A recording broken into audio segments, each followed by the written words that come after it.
नमस्कार, आप सभी का यूपीजी न्यूज में स्वागत है। 2024 लोकसभा का चुनाव सर पर है। इस वजह से सियासी गलियारे में हलचल काफी तेज हो गई है। तमाम राजनीतिक पार्टियां अपने अपने प्रत्याशी का घोषणा कर रहे हैं, तो वहीं कुछ ऐसी पार्टियां हैं जो नए चेहरे को नई जिम्मेदारियां दे रही हैं। एक ऐसे ही हमारे साथ एक चेहरा है जिन्हें अंबेडकर जन मोर्चा का राष्ट्रीय सचिव बनाया गया है। सबसे पहले सर आपका स्वागत है। धन्यवाद। नमस्कार आप लोगों को। आपको अंबेडकर जन मोर्चा का राष्ट्रीय सचिव बनाया गया है, क्या कहना चाहेंगे? ये हमको पता नहीं था कि हमारी ऊपर इतनी बड़ी जिम्मेदारी दे दी जाएगी। हमारे राष्ट्रीय अध्यक्ष माननीय श्री श्रवण कुमार निराला जी ने फैसला लिया है। हमको बताया भी नहीं कि आपको जो है कि इस स्तर पे पहुंचाया जा रहा है। हमारे काम को देखते हुए हो सकता हो कि हमारी काम उनको पसंद हो, इसलिए हमको बना दिए। इसके लिए मैं आप लोगों को और पार्टी को धन्यवाद देना चाहता हूँ। अंबेडकर जन मोर्चा के बैनर तले बहुत बड़ा आंदोलन हुआ था गरीब भूमिहीनों को भूमि आवंटित कराने के संबंध में। नई जिम्मेदारी आपको मिली है, इस लड़ाई को और कितना आगे ले जाएंगे आप लोग? लड़ाई को तब तक जारी रखा जाएगा जब तक वो ज़मीन नहीं मिल जाती है, क्योंकि ये लड़ाई एक लोगों की नहीं है। आज 90% गरीब हैं, भूमिहीन हैं। इन सब लोगों की लड़ाई लड़ी जा रही है और आज नहीं कल तो कामयाबी मिलना ही मिलना है। जब तक ये कामयाबी नहीं मिलता है तब तक हम लोग लड़ाई लड़ेंगे। अच्छा, चुनाव को लेकर के आप महाराजगंज जनपद के रहने वाले हैं। चुनाव को लेकर के यहाँ जनपद में आपकी पार्टी का क्या फैसला? प्रत्याशी जनपद में उतारी जाएगी? अब ये तो हम नहीं बता सकते हैं, ये पार्टी की रणनीति है, क्या करती है क्या नहीं करती है, अब इतना जानकारी तो नहीं है, लेकिन हो सकता हो। अब वो जब वहाँ जाने पे बैठने पे पता चलेगा, फिर आपके माध्यम से हम लोग बताएंगे। 29 जनवरी का जो कार्यक्रम था आंदोलन वाला, वो रद्द हो गया है। इसके बाद आपके पार्टी के लोगों द्वारा क्या फैसला लिया गया है? इसके बाद आंदोलन होना है कि नहीं होना है? फिर 25 फरवरी को जो है कि कार्यकर्ता सम्मेलन किया गया है।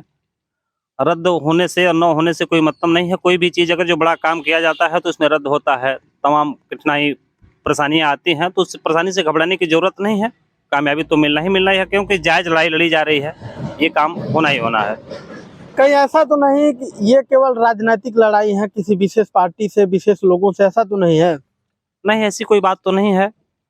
अभी जो होने वाला है सही होगा। राजनीतिक वाली में भी कोई ऐसी बात नहीं है। अब देखिए क्या होता है आगे चल करके, लेकिन लड़ाई तो जारी रहेगी। अंबेडकर जन मोर्चा के राष्ट्रीय अध्यक्ष श्रवण कुमार निराला बांस गांव से चुनाव लड़ने वाले हैं, तो क्या ऐसा तो नहीं ये केवल सांसद बनने के लिए सारी प्रक्रियाएं, सारी आंदोलन की जा रही हैं? देखिए मान्यवर, सत्ता भी जरूरत है। सत्ता भी जरूरत है। अगर लड़ाई लड़ते हैं तो चुनाव भी लड़ते हैं तो ये कोई गुनाह नहीं है, कोई गलती नहीं है। उससे ये पता चल जाएगा कि हम लड़ाई लड़ रहे हैं, हमारी जनता जो है कि हमारे लिए क्या कर सकती है। तो ये भी सही है। अगर जो पावर आता है, तो अगर जो बिना पावर के हम इतना कर सकते हैं, पावर मिल जाता है, तो और लोगों के लिए मैं काम करूंगा। गोरखपुर भारतीय जनता पार्टी का गढ़ माना जाता है। कई वर्षों से, कई चुनावों से गोरखपुर में भाजपा का कब्जा है। क्या लगता है आप लोगों को कि भाजपा को वहां मात देना आसान है? शुरू से आज तक जो है कि कांग्रेस रही, तो कांग्रेस को मात भाजपा ने दे दिया। तो भाजपा को मात देने के लिए और भी पार्टी आ सकती हैं। किसी के जो है कि बाप की बपौती नहीं होती है कि जब तक रहेंगे हम ही रहेंगे। अगर जो मेरा काम खराब होगा, अगले का काम अच्छा होगा तो होगा। सांसद बनने के बाद कहीं ऐसा तो नहीं कि इस लड़ाई को रोक दिया जाए? फिर राजनीतिक पहलू, राजनीतिक चेहरे, राजनीतिक भूमिका आपके पार्टी के जो राष्ट्रीय अध्यक्ष हैं उनका निभाने का जो सिलसिला शुरू हो जाए?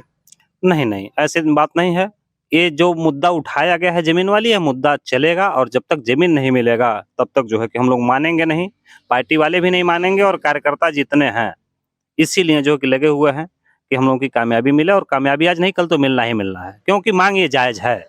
अभी आपको राष्ट्रीय सचिव बनाया गया है, तो एज ए राष्ट्रीय सचिव आपको क्या लगता है कि जमीन की जो मांगे हैं, ये आप लोगों की मांग पूरी होगी, सरकार पूरी करेगी? क्यों नहीं करेगी? अगर जो गलत मांग होती तो नहीं करती। सही परेशान होता है, पराजित नहीं होता है। आज नहीं कल तो जो है कि होना ही होना है। सरकार ही करेगी, करना ही करना है, होगा। हमारे साथ अंबेडकर जन मोर्चा के नवनिर्वाचित राष्ट्रीय सचिव अवधेश कुमार थे। महाराजगंज जनपद इनका निवास है। हमने इनसे तमाम मुद्दों, तमाम पहलुओं पर बातचीत किया, चाहे वो लोकसभा का चुनाव हो या भूमिहीनों के लिए जो इन लोगों की लड़ाई चलती है, अम्बेडकर जन मोर्चा लड़ाई लड़ती है भूमिहीनों के लिए भूमि उपलब्ध कराने के संबंध में, तमाम मुद्दों पर हमने इनसे बातचीत किया। इन्होंने स्पष्ट तरीके से बताया कि हमारी लड़ाई, हमारी संघर्ष तब तक जारी रहेगी जब तक कि उन भूमिहीनों को भूमि सरकार नहीं दे देती है। वहीं लोकसभा चुनाव पर हमने बातचीत किया तो इन्होंने बताया कि पार्टी का निर्देश जैसा होगा उस स्तर पर, उस हिसाब से पार्टी काम करेगी, हम काम करेंगे। तो ऐसे नवनिर्वाचित राष्ट्रीय सचिव अवधेश कुमार और अम्बेडकर जन मोर्चा के इस आंदोलन के बारे में आप लोग क्या सोचते हैं, कमेंट करके जरूर बताएं। जय हिंद।